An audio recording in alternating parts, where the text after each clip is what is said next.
Good evening, students. My name is Vivek Agarwal. Sorry. Today we are going to start next poem, which is on page number 16 in class 6. This is session for class 6 Indian weavers. ठीक है. Weaving का मतलब सब जानते ही हैं. Someone whose job is to weave cloth, कपड़ा सिलना, ये उसका मतलब होता है. वीविंग का मतलब इसके देखो नीचे मीनिंग्स भी दे रखे हैं आपको. हेलकॉन, फ्यूनरल, श्राउड, ये सारे. तो लेट्स स्टार्ट द पोएम. यहाँ पर ये आपकी पोएम है और इधर इस पोएम की आपके लिए एक्सप्लेनेशंस है. ठीक है. हर एक स्टैंजा की है.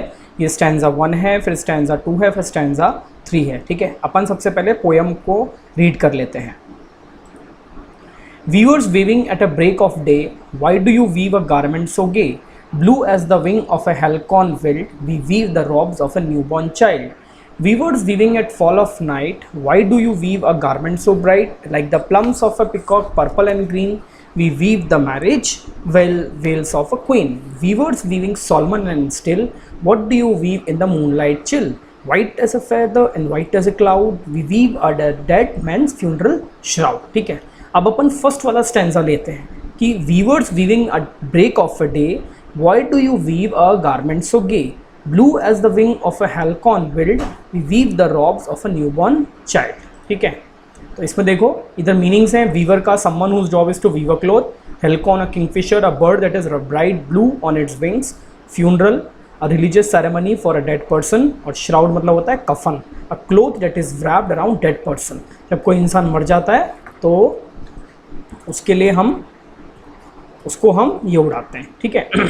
अब देखो फर्स्ट ऑफ ऑल अपन पढ़ेंगे कि इस पोएम में क्या है. क्या ये पोएम जो है, तीनों स्टैंजा जो अपन ने पढ़े, ये क्या हमें बताते हैं.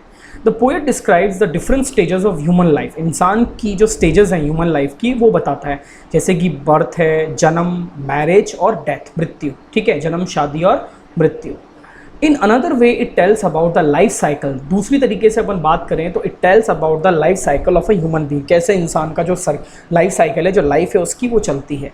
मीन्स जिसका मतलब चाइल्डहुड, यूथ और ओल्ड एज, बचपन, जवानी और बुढ़ापा. The poetess ask 3 questions to viewers. Viewers से 3 क्वेश्चंस पोएटस पूछती है, सरोजनी नायडू जो इसकी पोएटस है. And their answers are relates to life. उनके जो भी आंसर्स है वो लाइफ से, जीवन से रिलेट करते हैं. ठीक है. सो स्टैंजा पे चलें. फर्स्ट स्टैंजा कि weavers weaving at a break of day, why do you weave a garment so gay? Poets say that weavers started their work in early morning. सुबह वीवर्स अपना काम स्टार्ट कर देते हैं. And they make bright garments in blue colour. Blue colour में वो garments बनाते हैं, बहुत ही सुंदर सुंदर कपड़े बनाते हैं. As the wings of kingfisher, जैसे जो किंगफिशर है, जो बर्ड है, ठीक है, उसके विंग्स होते हैं, उसके फेदर होते हैं, पंख होते हैं, उसकी तरह. ठीक है. Blue as the wing of a halcyon wild, we weave the robes of a newborn child. When poetess asks the question, जब poetess question पूछती है, weavers ये कहते हैं, tell that they weaving the garment of a newborn child, कि वो एक नए बच्चे के लिए क्या बना रहे हैं, कपड़ा बना रहे हैं. ठीक है. गारमेंट, कपड़े सिल रहे हैं. It relates to the childhood of a person. ये बताता है कि जो बचपन है, ठीक है, एक इंसान का, उससे रिलेट करता है, उससे रिलेशन है इसका. The childhood is more attractive like blue colour. जो चाइल्डहुड है, जो बचपन है, वो नीले कलर से भी ज़्यादा सुनहरा है, ज़्यादा अट्रैक्टिव है. ठीक है. ये आपका फर्स्ट स्टैंजा हो गया. सेकेंड स्टैंजा आता है कि weavers weaving at fall of night, why do you weave a garment so bright? The night time the weavers weaving attractive garments, purple colour में, ग्रीन कलर में, like plumes of a peacock. ठीक है. Peacock. When the poetess ask the question, जब poetess question पूछती है, they tell that, वो ये कहते हैं, that it's a marriage veil of a queen, कि ये घूंघट है, किसका? रानी का.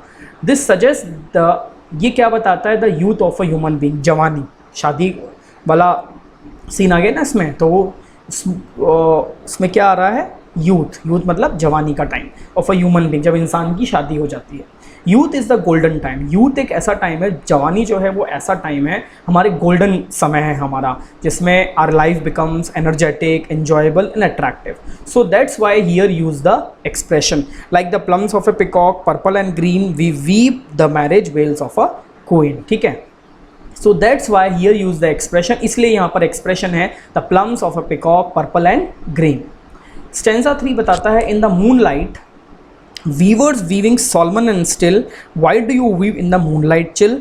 White as a feather, white as a cloud, we weave a dead man's funeral shroud. अब इसमें funeral का मतलब बता ही दिया तुम्हें, जब किसी की मृत्यु हो जाती है तो religious ceremony होती है for a dead person के लिए, ठीक है, उसको बोलते हैं. और shroud मतलब कफन.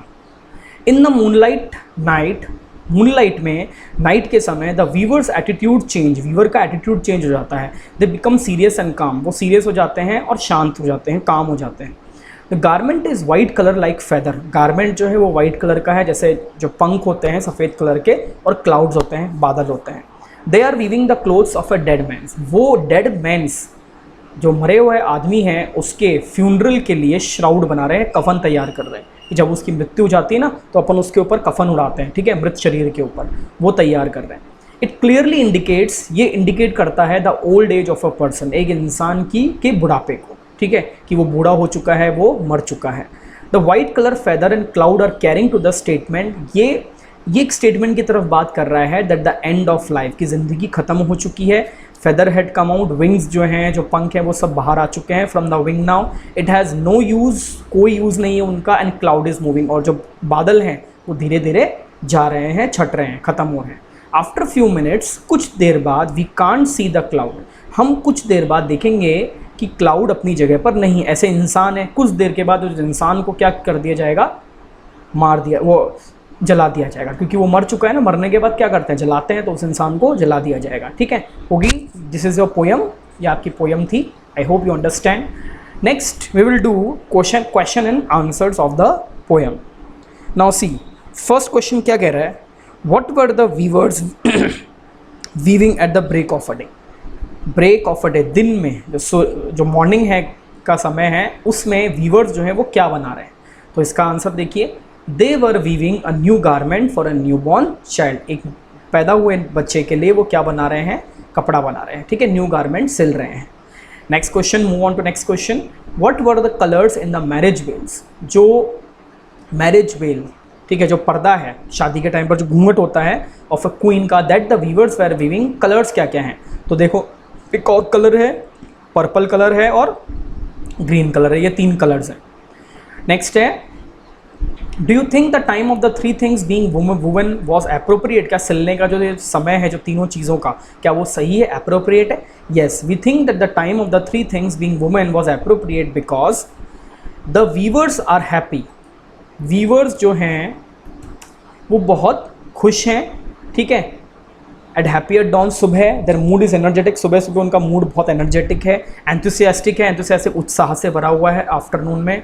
बट दे बिकम काम, लेकिन धीरे रात को वो क्या हो जाते हैं, काम, शांत हो जाते हैं और सीरियस हो जाते हैं रात होने के बाद. Their mood reflects the garment that they weaving and for whom they are weaving, उनका मूड ये बताता है कि वो किस तरह का गारमेंट सिल रहे हैं और किसके लिए वो सिल रहे हैं, ठीक है.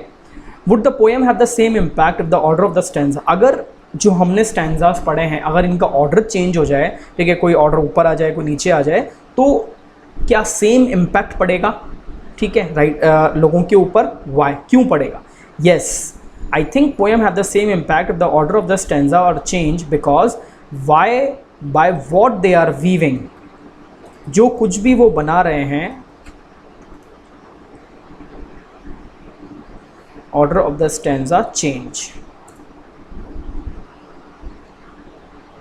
दे are weaving because they are happy, क्योंकि वो बहुत खुश हैं, फ्रेश हैं, फुल ऑफ होप, आशा से भरे हुए हैं. While weaving robes of a new born child, they are happy and more active, active हैं, हैप्पी हैं. वीविंग मैरिज वेल्स, पर्दा जो घूंघट है वो बना रहे हैं, ठीक है, एक क्वीन के लिए. And they are serious and calm, serious हैं, काम है, शांत हैं. While weaving dead man's funeral shroud, जो एक मरा हुआ इंसान है उसके लिए कफन बना रहे हैं, ठीक है. सो लास्ट क्वेश्चन आपका आता है, pick out the comparisons the poet has use, कि पोएट ने क्या क्या, किन किन चीज़ों को किस किस से कंपेयर किया है. Weavers compare the robes of a new born child with the wings of halcyon, kingfisher के पंखों से कंपेयर करता है. Bird, marriage veils of a queen with the feathers of a peacock से कंपेयर होता है. मैरिज वेल्स जो घूंघट है, जो पर्दा है. और डेड मैंस फ्यूनरल श्राउड, जो फ्यूनरल के लिए, ठीक है, जब इंसान मर जाता है, जब अपन उसका फ्यूनरल करते हैं, उसको जलाते हैं, तो उस पर उड़ाने वाला जो कफन है उसको उसने वाइट फेदर और क्लाउड के साथ, ठीक है, कंपेयर किया है. तो ये सारी चीज़ें हैं. तो आई होप यू अंडरस्टैंड. ठीक है, खत्म हो गया आपका ये पोएम जो है, ये फिनिश हो गई। Tomorrow we will study next chapter जो पेज नंबर 17 पे है, a wise lesson. Till then, thank you.